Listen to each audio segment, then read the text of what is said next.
Aliap enam wan uni mela deng madia. Pande na aliap ayan piola miete piangarin ke.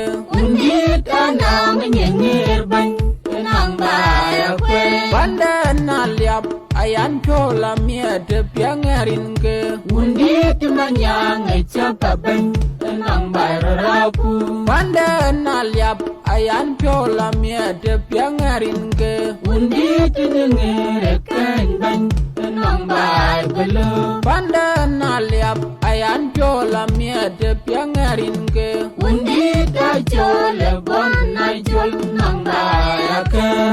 Panalia bien ke baya banda panjinale yo. Akwe guru apuku belo kubaya ke. Alianda enaman. Panalia bien ke baya banda panjinale yo. Akwe guru apuku belo kubaya ke. Alianda enaman. Panalia bien ke baya banda panjinale yo. Akwe guru apuku belo kubaya ke.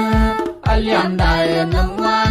Panalia bien ke baya banda panjinale yo.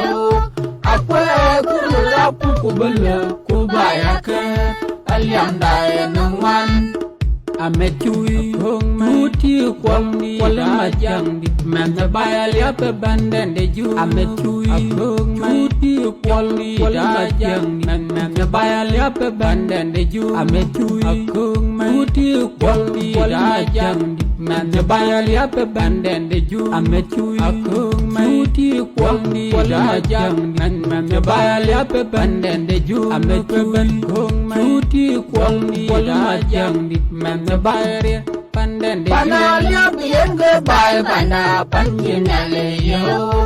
Akwe guru apuku belo kubaya ke. Alianda enaman. Panalia bien ke baya banda panjinale yo.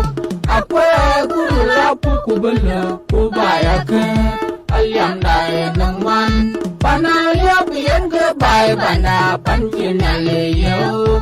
Akwe guru apuku belo kubaya ke. Alianda enaman. Panalia bien ke baya banda panjinale yo. Akwe guru apuku belo kubaya ke. Alianda enaman. pande na liap ayan piola miete piangarin ke.